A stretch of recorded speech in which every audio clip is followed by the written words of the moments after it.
Hey. Guess that's not perfect. I should have panned over just a little bit. Give me just a second to get my recorder started. Forgot to do that.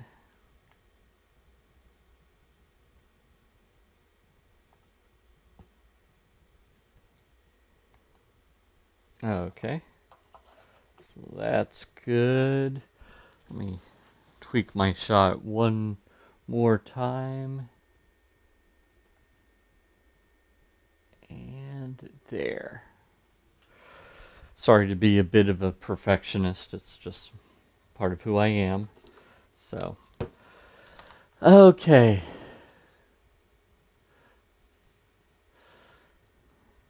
Let me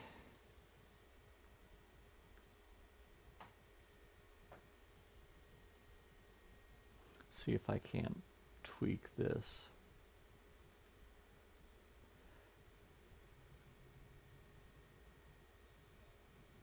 Yeah, there we go. Okay. Much better. Well, hi and welcome to everyone. Let me get the recording started. Because everyone that registered will get a link to the replay. So I want to make sure that that is recording. I'm using Boxcast, by the way, for this. So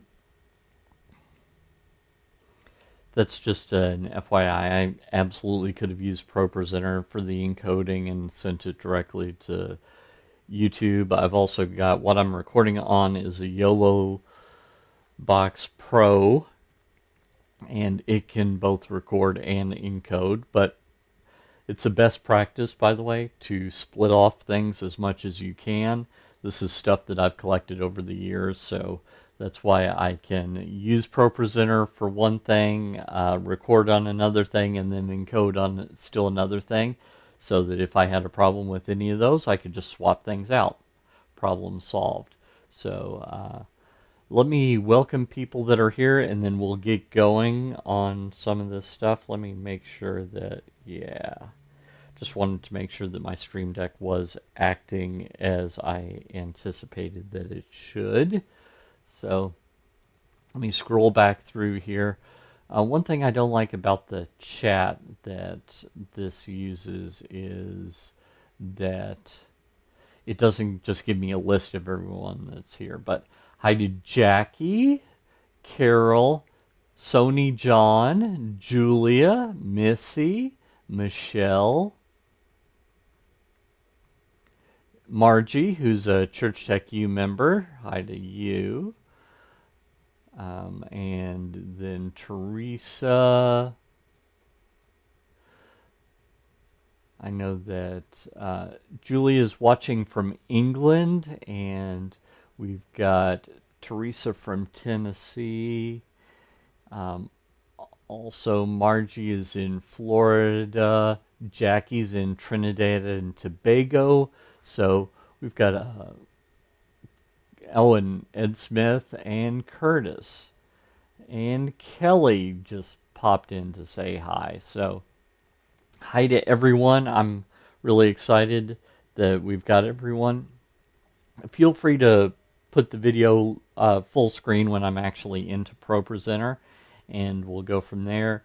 I have gotten a couple of questions, so I'll go ahead and answer those, and then we'll talk further about, ProPresenter.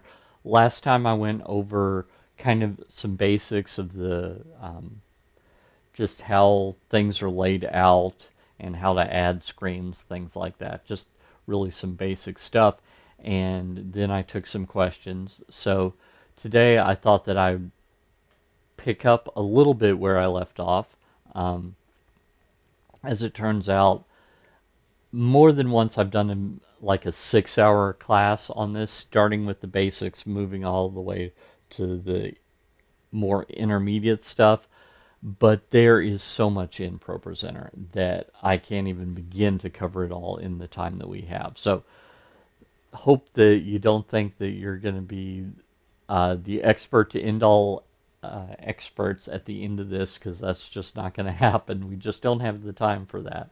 But let's head over to the computer, and then I'll talk some more about this. We did have a question last week. We had someone here from Italy, and she was saying that she noticed that she changed the transition on her props and wanted to know how to get that back. So that's one of the questions that I wanted to answer straight away. So let me hide myself here.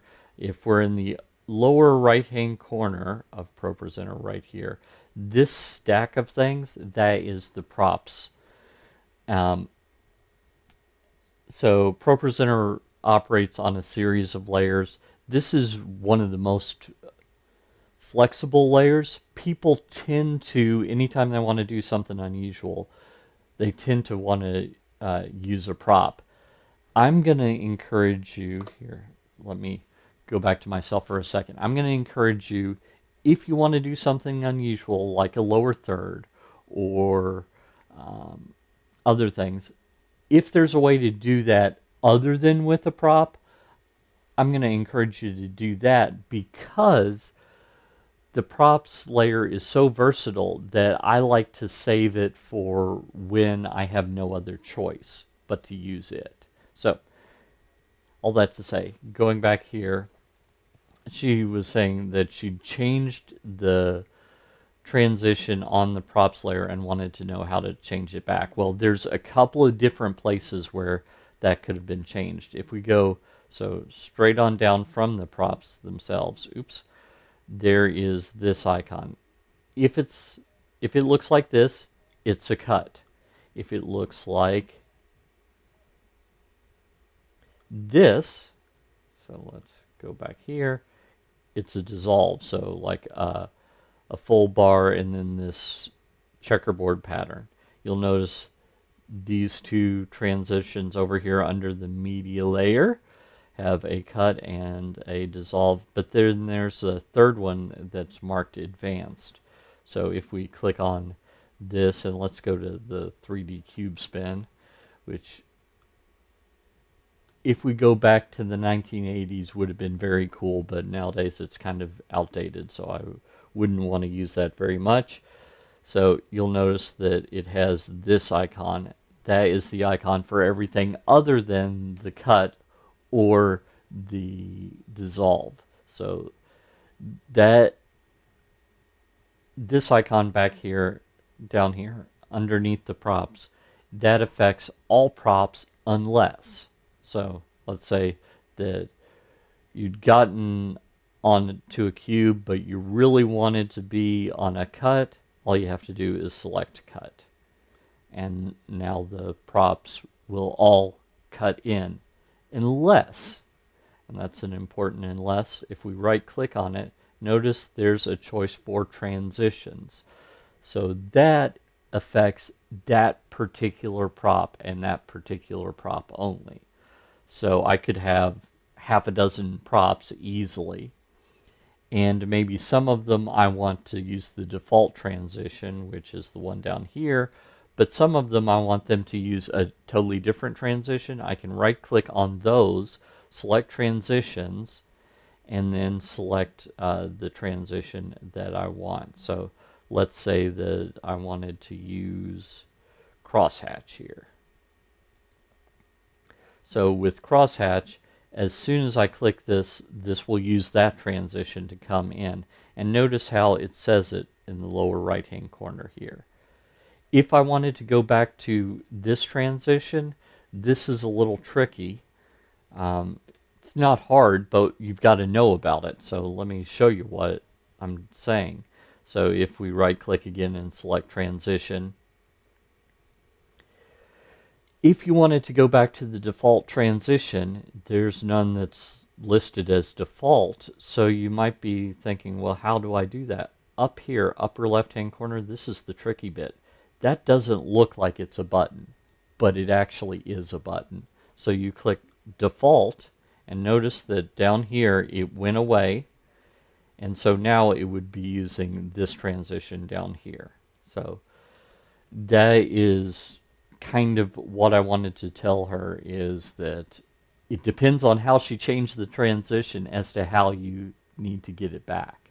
So that was one of the questions that I had. By the way, I remember talking last Thursday about the visual layers, starting with the background color layer, which isn't shown here. We changed that in the edit screens dialog. Then we have the live video layer, the media layer, the slides layer, the announcement layer, which I am using for this right here. That's coming from the exact same computer you're looking at. So that's why that's lit up. Then we have the props layer. I just showed you a little bit about the props layer. A lot of people, by the way, will use the props layer if you need something to be up all the time. Because we have the ability to use looks, which maybe we'll talk about here in just a second, I can have that only show up on my live stream. So maybe you want to have your church's web address, your URL, up there all the time on the live stream. Well, you could put that up there. Maybe you want to have like a crawl where it's going across and saying something like, if you'd like prayer, email prayer@firstchurchhackensack.com, and just have that up all the time, unaffected by lyric changes, unaffected by if you've got different live video sources, any of that stuff. Totally unaffected by that. It would be just going all the time. So that's another use for the props. One kind of helpful piece of information. Oh, hi to Terry in France. Very fun. And Mark Adams in Indiana.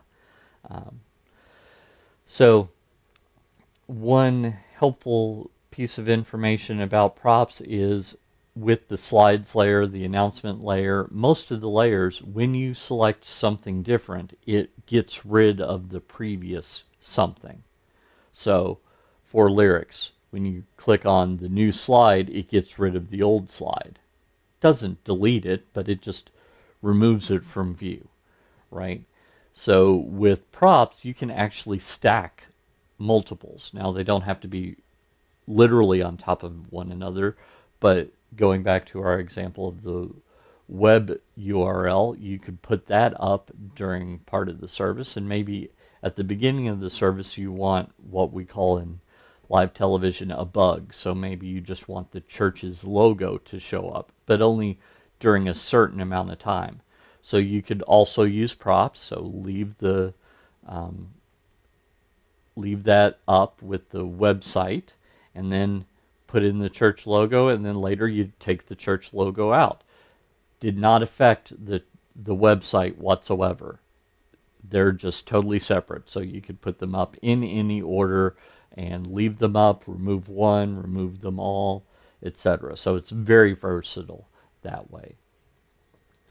So that's the props layer. This next one you'll notice is the messages layer, and I'm going to put the message that I had up before we got started here just to show you one possible thing that you could do with that. You can see it on the screen right here. It's going to partially block me out, but you'll notice that we have here, it's someday I am going to get good at signaling with my hands, but we have this lower third here that's translucent, so we can see partially through it. That's a setting that I can create, and I've got today's date here when I'm recording this and doing this live with all you great people. And this did have a timer on it, which is now no longer showing because the timer has completed. So I'm just going to click the clear message right there. And so that's another layer that you can do things with. When ProPresenter 7 first came out, they had the messages and props layers combined. Somewhere along the line, I can't remember the exact version, but they split those out. Also worth mentioning, I'm on the latest shipping version of ProPresenter 7, 7.13.1. So if yours looks a little bit different, it could be that you're on an older version than I am. So that is just a little bit about that. Someone was also asking, I think it might have been Mark actually, about putting in lower thirds. So let me show you this lower third right here. Yeah, I've still got my key in, so turned it off. So you see that I've got this. This is actually a video with transparency, so that's how it did all that fun jazz. That's something that's at the end of all my YouTube tutorials. And so, or maybe I want to do this one. So this is one that I built inside ProPresenter, and after 5 seconds it goes away. So I'm going to click on it again, put the key in, so you see that it has my name and my site and stuff, my degree just there because why not? I paid enough for it. So that is there as well. Hi to Nicholas from South Carolina. So we've got quite a crew today. So that, by the way, a lower third is an example of something that a lot of times people want to put in on the props layer, but it's not necessary all the time to do that. So this is actually on the regular slides layer. I just have this presentation that does that. So what I could absolutely do is have a presentation that just has nameplates for, you know, the worship leader, the youth pastor, our senior pastor, our executive pastor, etc. Just whoever you want to put a nameplate in for, and you could just put that in for when they're going to show up during church, as long as there's enough time to put it in, and then put it on the slides layer. So that's something that's really helpful to do. One thing that I didn't mention last time is it might be difficult to see. I don't know if it is or not, but you see this checkerboard pattern. That was something that was added with ProPresenter 7, and it indicates this is a transparent background. So I guess my coffee has worn off from the morning. So we've got a transparent background here, and so I tend to like to use that. It's not absolutely necessary that you use it. You can turn it off, or down here, you see this underneath the slides area, there's this circle with 3 dots. If I click on that, here, let me hide myself, I've got a thumbnail background color that I can select.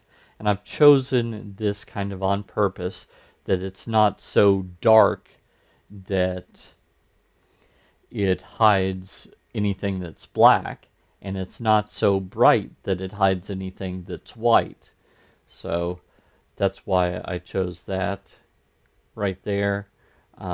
There is also a little utility right here. This is something that people sometimes get turned on by mistake, and then they get confused by how it looks. So I'm going to actually go down here to this song here, and we're going to put that in. Now if by mistake I have this T as blue, notice that this looks totally different than this. I mean, it has, this is, interest is all caps. This is something that I did for a tutorial that's coming up later this month. But here it's not all caps. And further on down, we've got an ellipsis in the middle of this verse, but if I clicked on this verse, notice that there's a lot more words. So the idea behind this is easy view. I used to call it old person mode because I've got presbyopia. which is a fancy way of saying that now that I'm old, I don't see nearly as good up close as um, most people do, or younger people do. So I'm actually wearing bifocals, a little invention by a relative of mine. And so when I look down, I can see things fairly well. And when I'm looking forward, I can see things in the distance. So, hi to Dan from Florida. So, this kind of is a helpful thing that if I didn't have my glasses on, I do have an astigmatism, so things look a little doubled for me, but I could still pretty much make out the words. Whereas if I go back to the regular thumbnail view, I can almost make them out. So that's why I jokingly call that old person mode. So you can absolutely use that if that's something helpful to you. By the way you could accidentally get it turned on is the tilde key underneath the escape key. If you double tap that, it turns it on, and double tap it, it turns it off. So if something were to kind of land on your keyboard and hit that key by accident a couple of times, then it could absolutely turn that on accidentally. So that is something for you to know. Restarting ProPresenter will not change that. That is not a bug, that's a feature, and that's not an accidental feature. That was something that they added on purpose. So something to help those of us with our older eyes. So maybe they were thinking of me when they did it. I don't know. So Sony John says, wanted to check on an issue I have been facing with regards to Bible slides. I had my font adjusted to fit the screen, but sometimes for some verses it can be very, very well seen on the screen. It can be very well seen on the screen. Okay, so one thing that I need you to keep in mind is here, let's go into the editor here. Right click, edit slide. By the way, I could also do Command E on a Mac, Control E on Windows, or I could click the edit button up here at the top. Either way, no, it's not Command E, it's Control E on Mac or Alt E on Windows, I believe. So anyway, I can go into edit right here.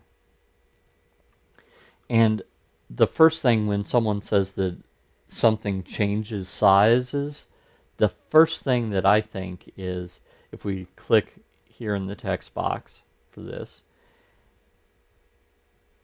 and then go to scaling right here, I've got some different options here. So I can scale the text up, and that will make it large as it can be to fit in the container, within the text box rather, right? Or I can scale it down, and that makes it smaller so that it fits within the container. Text up or down says, depending on the container size, optimize the size to make it the most legible.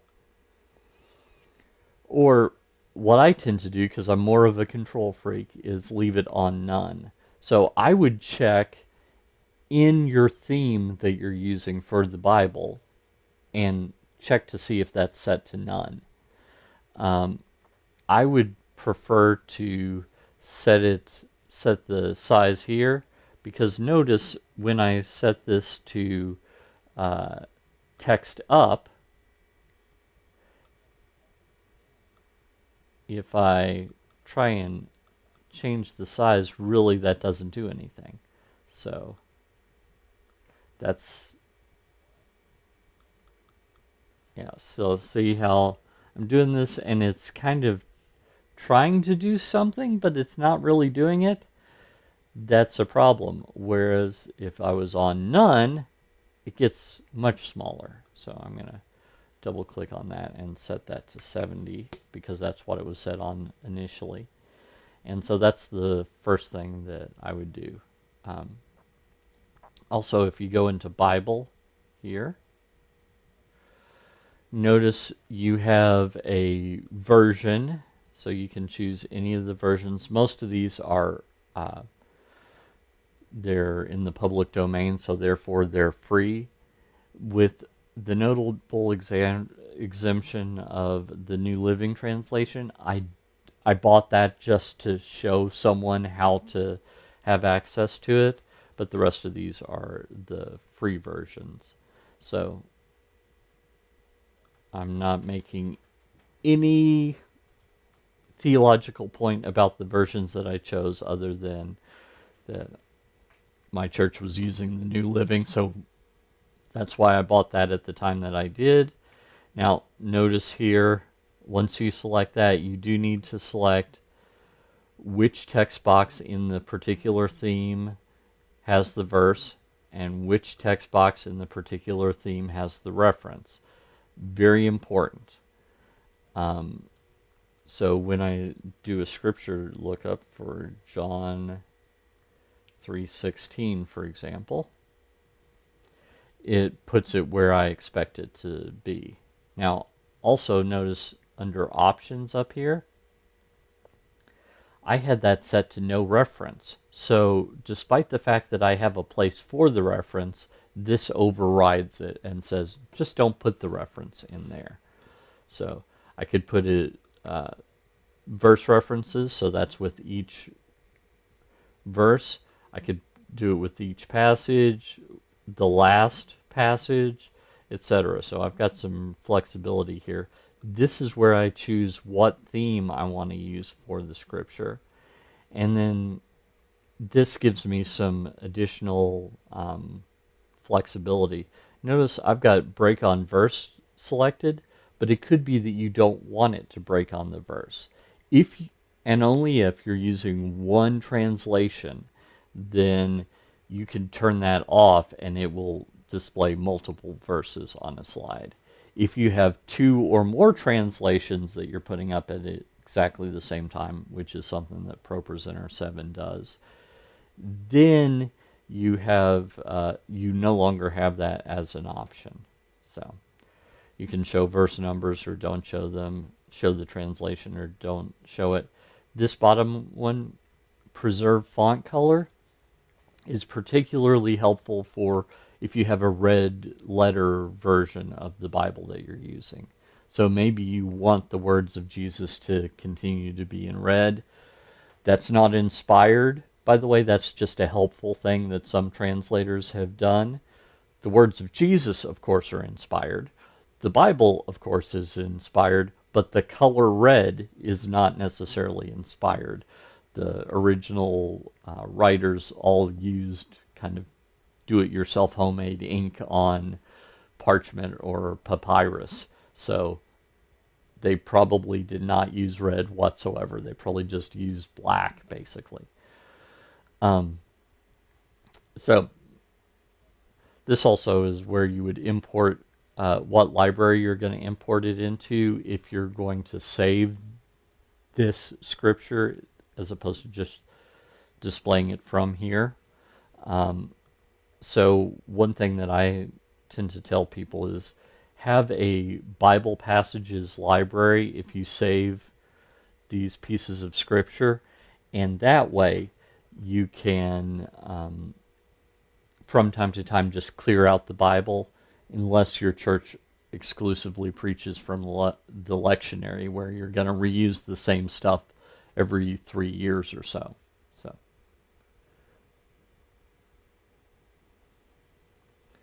So looks like we're having all kinds of great questions today. So Sony John says, however, the verse gets truncated in the actual view. This is also happening on song lyrics, which are displayed on lower thirds. Okay, so I will say that if the text box is too small for the amount of text that you have, it will absolutely truncate it. It'll cut it off. So I think I would make sure that I went in and checked the theme that you have and make sure there is one of those choices that I showed you going back here into edit.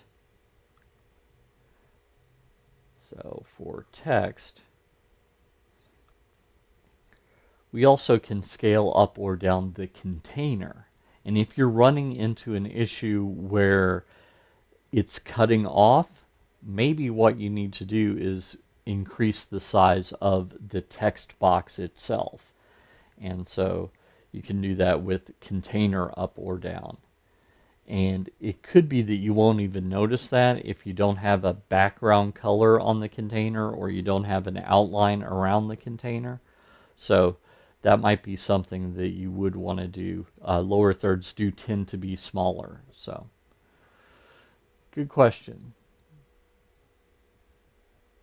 So let me go back here to this. Jackie says, question, my line spacing on my slides are more than one line. How do I decrease the line spacing? Well, good question here. Let me get back to this screen. Trying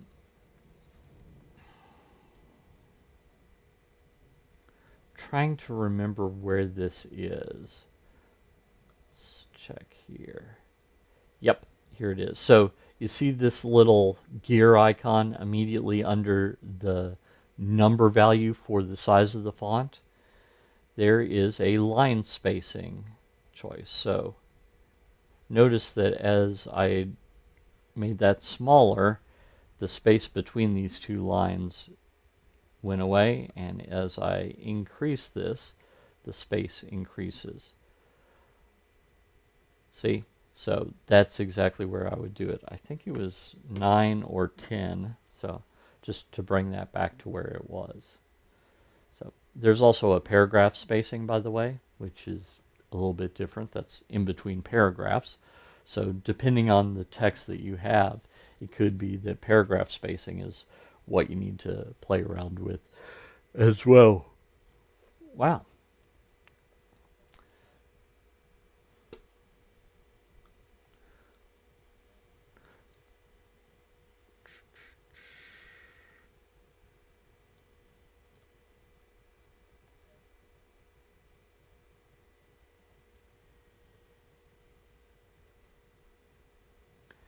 Okay.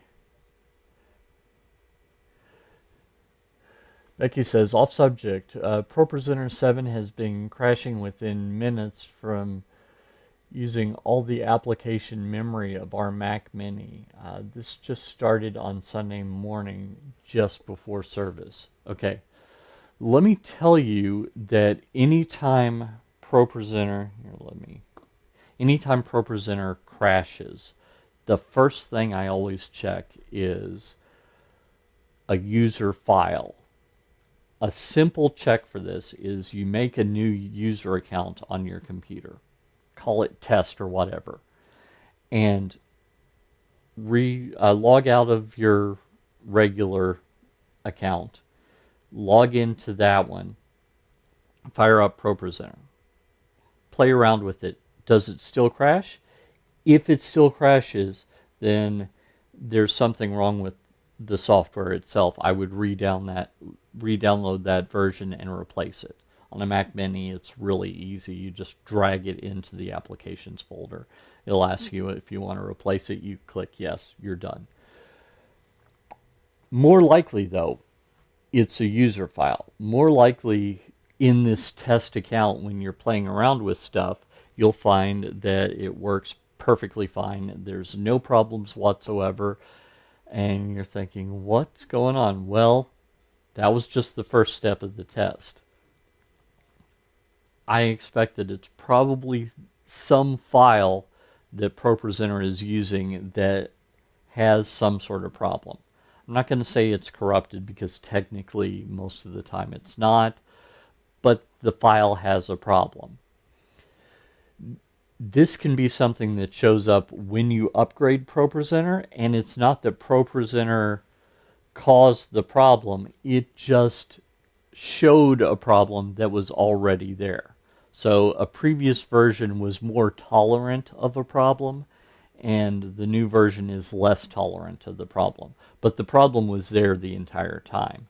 So this is something that when I went to ProPresenter 7.9 from 7.8 something, I had this problem, and I reached out to support, and I said, well, it's clearly 7.9 has this problem, and they said, well, just check the user files, and sure enough, it was the user file. It was just the case that 7.9 was less tolerant of an issue that I had in 7.8. So it's possible to find which one is causing the problem, but it's going to be a little more work to do that. But just possible to do. It says sometimes the worship minister has not installed lyrics as sung in the band. How can I make quick changes to match the lyrics during rehearsal before service? Okay. And he says including adding or removing. So there's a couple of different ways that you can do it. It looks like Missy has some suggestions for you. Let me tell you, based on, it could be you've got a couple of different things going on.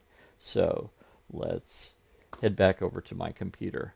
So if you find that you have, we go into show here, if you find that, oh, we're not using verse 2 at all. It's here, but we're not using it. No problem. The function that I would use to fix that is I would go up here where this icon looks like two arrows, an arrow on either side with three boxes in the middle. This is arrangements. So notice I've got all 5 verses here in this arrangement, and this is marked as master.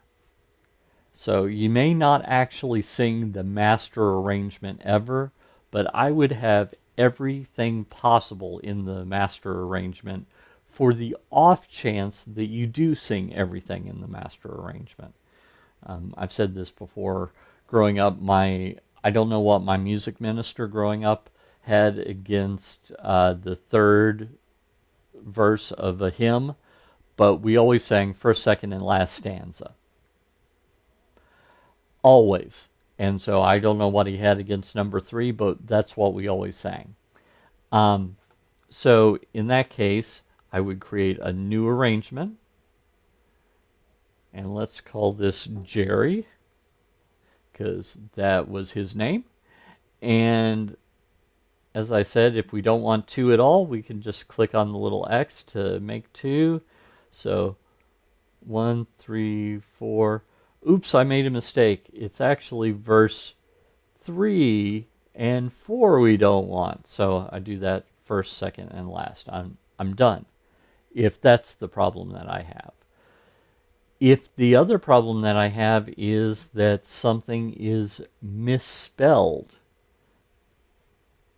there's another feature that's very helpful for typos. So right-click and select Quick Edit, the first of those, and then just click in that. So let's say that this is, in hymns they tended to like abbreviate things in strange ways. Maybe we wanted it spelled out interest, not interest. So we would just say interest and not worry about this kind of silent syllable in the middle. But in hymns, for the meter of the thing, they would often like leave out all hail the power, P-O-W apostrophe R, as opposed to power of Jesus' name, for example. So that's a way to quickly edit that. And I have absolutely noticed a typo while we're singing this slide. In this slide, right click, quick edit, fix it, click on that, get to this slide and then this slide, and then I was good. So it is possible to quick edit stuff to fix that. So that's the second type of thing if I needed to fix something. The third type of thing that you may need to fix is, what if you're repeating a chorus and the last time that you repeat the chorus, they add more stuff in. So let's say that it's, we're going to pretend like verse 5 here is the chorus.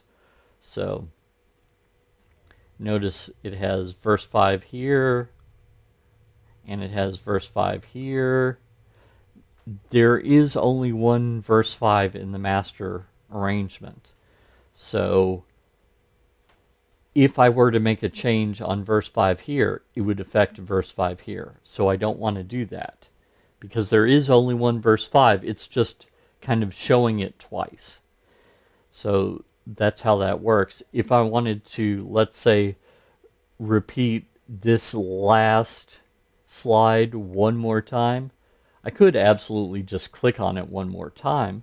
Or what I could do is I could make like a tag and do it that way. So one of the great little features within ProPresenter is the reflow editor up here. So I could go down here and copy this, and I'm just gonna hit enter and paste it again.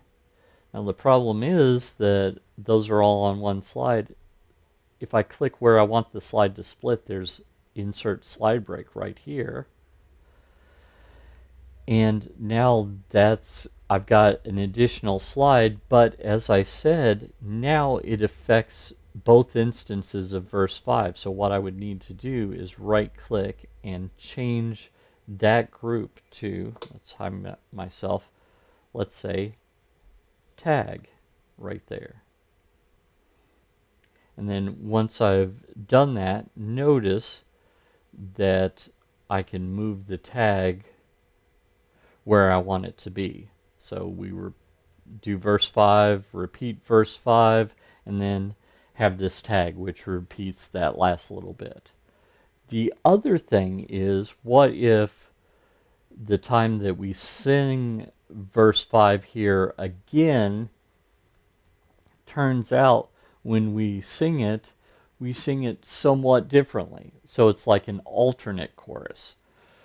Well, what we could do is again go into Reflow Editor, copy it, paste it again, change the title or the group to chorus 2 or chorus 3, whatever, and then make our edits. And so when we do that, we'll have a totally different version of the chorus. So those are all the different things that I think that you're likely to encounter when things change. So, and by the way, if one other thing that I forgot to mention, let's say that it's in the song, but you get, let's say it's one of the slides here in verse 5, and the worship leader says, you know, I'm never going to sing that slide. What you can do is you can right click and you can disable the slide. That doesn't actually delete it, but if I hit the space bar, it skips over it. If I type in, or if I use the right arrow key or the left arrow key, it skips over it. I can still type in the number 17, enter, or I can click on it so that if something changes right during service, you can have it, but you can disable. So that's another little feature that's in there. So, and Dan Duda says, a few weeks ago I switched from Manual CSS reporting to automatic. How do I verify? Here, let me get my mouse cursor over there. How do I verify that the songs used during the service have actually been reported? That's a great question. Let me show you how to turn that on and also show you that information. So if we go to, this is a fun class, by the way. I love answering questions.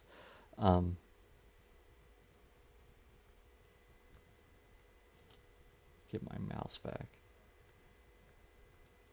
There we go.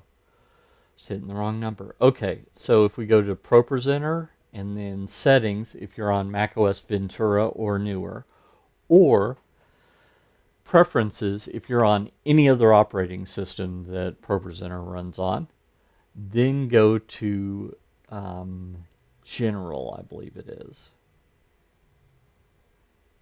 Okay, good. Popped up on the correct one. So if you down here under copyright, if you click on reporting, there's this checkbox, automatically report song usage to CCLI. Now, notice that there is a little icon off to the right indicating if it's reported or not reported. Red means it is reported, white means it is not reported. So there you go. A couple of nuances that I found out. CCLI worked with Renewed Vision to get the information that they wanted. So one thing is, don't think, oh, this isn't 100% accurate. It's more accurate than sampling a certain number of churches with a certain size congregation and kind of getting them from time to time to go back into their records and send that to CLI. So it's more accurate than that. It only reports it once per day. So if you have practice and church on the same day, or you have practice and you have multiple church services on the same day and you're using the same song, it's only going to report it one time in that case. If it's the case that, let's say you have a practice on a Thursday night and then you have worship on Sunday, for example, then it would report both of those times.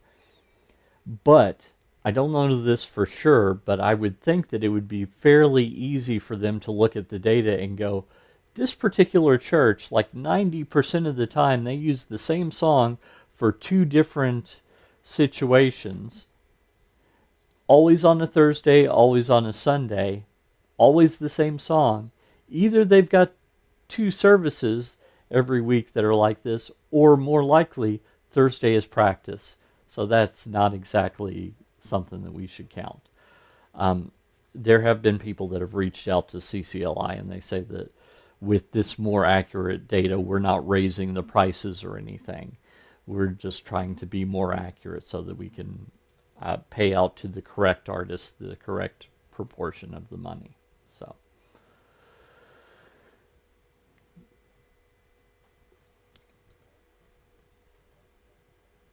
okay. Aaron says, "Hi Paul, how is everything?" Good. I can't really complain about life at all. Missy says, and to quickly add a slide, right click and then copy and then right click and paste. And you can then go in and quick edit. That's possible too. Also, you'll notice going down here, there's a little plus button right next to the transition for the slides layer.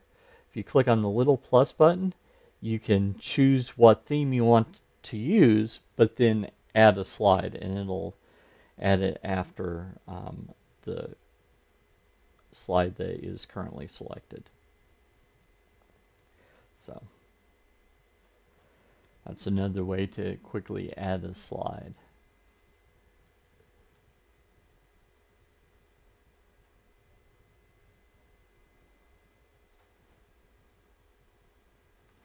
Missy says she sometimes forgets about arrangement because her main campus doesn't use them.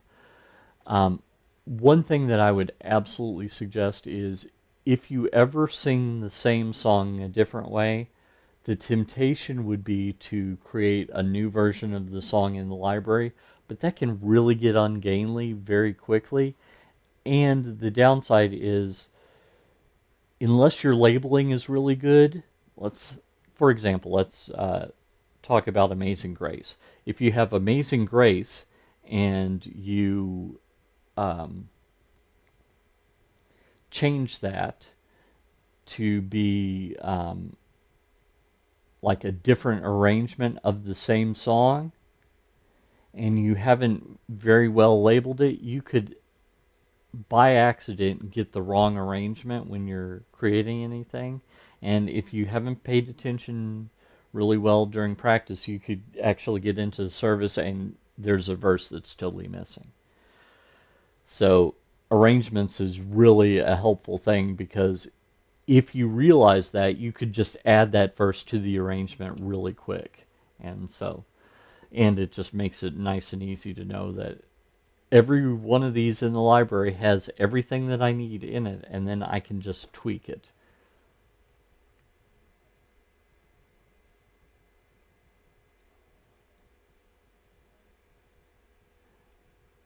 Margie says she wonders where the user files are located. Well, let me show you that. So it's different on different installations of ProPresenter because you can change that. But let me show you where mine is and where you can find out where yours are.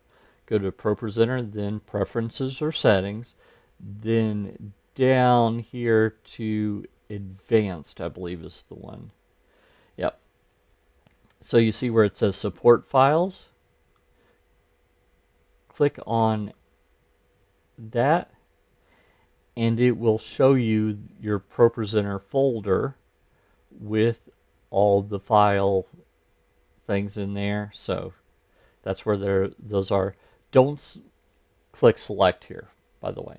Do not, unless you know what you're doing, because basically what you're saying is if you navigate to a different folder and you click select, ProPresenter will go, oh, that's where you want all of our files to be located, and it will just ignore, it won't move the old ones. It will just say, oh, I'm going to create blank ones for everything there. So that's something that you can absolutely mess up.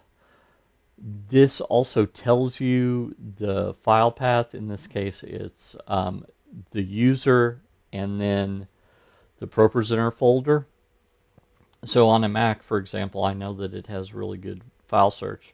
So I would just search for the ProPresenter folder there and look for that. So you can do that.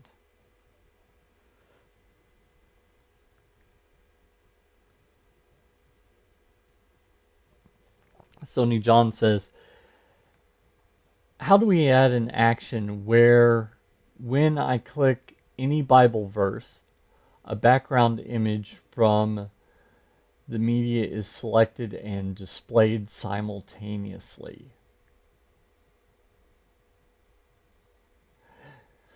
So,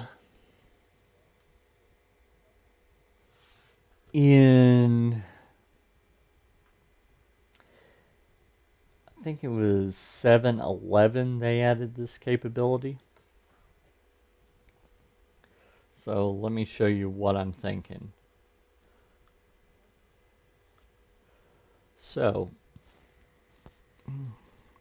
my microphone didn't want to stay on my ear today. Okay, so let's go first off into More and then Theme Editor. Let me select a different theme here.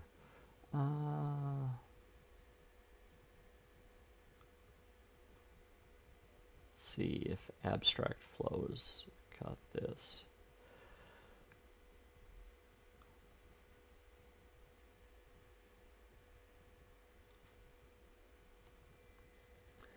trying to remember this. So let me go back into show mode here, and I'm going to find a theme that has what I'm looking for. Oh, let me click on this. Okay, so 1, 2, 3, 4, 5, 6, 7, 6, 7. Okay. If I go into more and then theme editor, clearly that was one that I was just playing around with, but it does show what we're dealing with here. So this piece of media is added right here as a media action.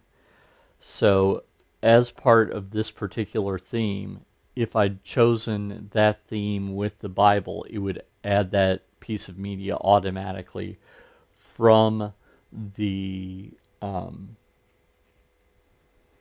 Bible editor. Now, of course, if I save it into a presentation, then I can just have that no problem, and I could also have a macro that has that particular piece of media added into that presentation as well. So I guess it depends on your circumstance. This way would work, I believe.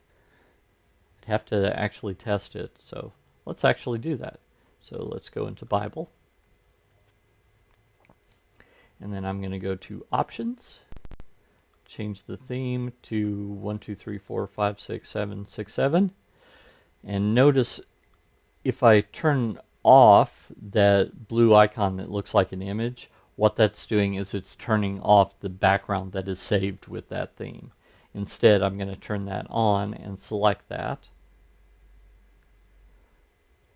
So now, notice it automatically adds this. Clearly, this theme is not set up to have very much of that verse showing up, so that's a little comical that it's split up so often, but notice it did in fact automatically add that. So that's probably the way that I would do that if you're going to do this from the Bible piece. If you have the ability to set scripture up ahead of time, I prefer to go down here under the Bible area and save it to either the selected presentation, save it into a playlist, or save it as, and then it will allow me to just take a look at it right here in the Bible passages. So when I go back out of show, here it is, and then I could, if I wanted to, replace the background with whatever I wanted it to be there, or I could have a macro over here, hide myself, under macro little plus button, and I could call this background,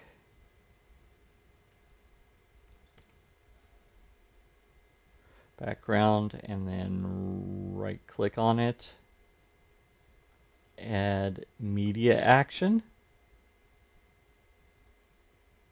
and then I could navigate to where the media is that I wanted it to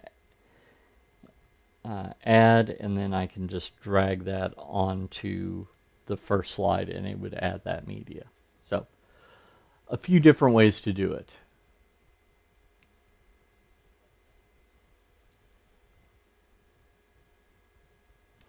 Terry says, and we're about out of time, but I'll answer a couple of more questions here. Terry says, on your quick edit example, why do you bounce back to the prior slide?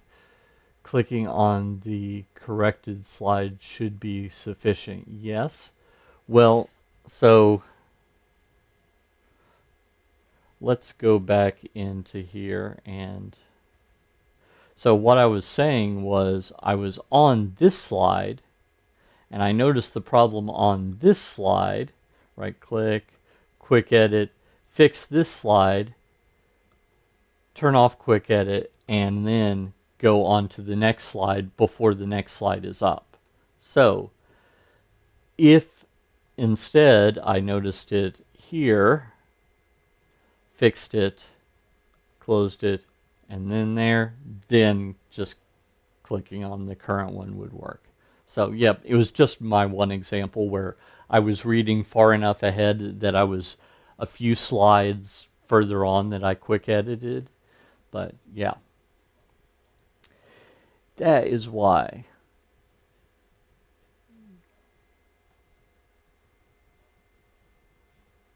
It says that it makes more sense thanks to me and Missy. Yay. Whenever I try to add new slide on Mac, it adds to the end of the presentation no matter where I clicked. It's the case that it seems different in different versions, so that's something as well. Becky says, I'm going to have to watch this later. It's lagging every other word. Hard to follow. Huh. It keeps pausing. Could be my internet. Absolutely possible. Terry says the video's been choppy for you too. Wow, awesome. Sony John says, clarifies his doubt.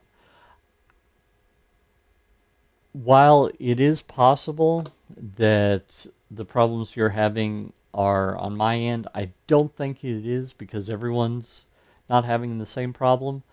And I've got a gigabit up and down, so I've got a pretty beefy fiber optic connection here. So either way, I'm recording, so I'll do some light editing and I'll upload that. I have thoroughly enjoyed this class. We've been going a little over an hour now, and if I go too long, I have to compress down the quality more than I like. So I'm going to go ahead and call it for right now. Keep in mind that I've got a couple of things coming up. I've got a sale on Church Tech U that I'm about to announce that can get you access to weekly live classes just like this. Margie is a Church Tech U member, and she tends to show up for those, so I'll see her tonight. And I'm also going to do a Pro 7 Accelerator class split into two, a basics 3-hour class and a more intermediate 3-hour class. So we'll see about those. Look for the links with this replay, and I'll also send them out. And I have thoroughly enjoyed it. Don't forget, we've got one more of these.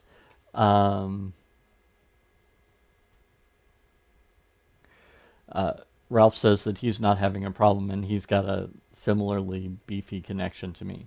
We've got one more of these on Thursday, and so I look forward to seeing you then. Same time as this one, 2:30 p.m. Eastern, 11:30 a.m. Pacific, and do the math to figure out where in between or outside of those it is. Same time as today. So I look forward to seeing you then, and I'll talk to you a little bit later. And Julie says good connection for her in England, so that's, I think that in a couple of cases it was a problem with your local connection. So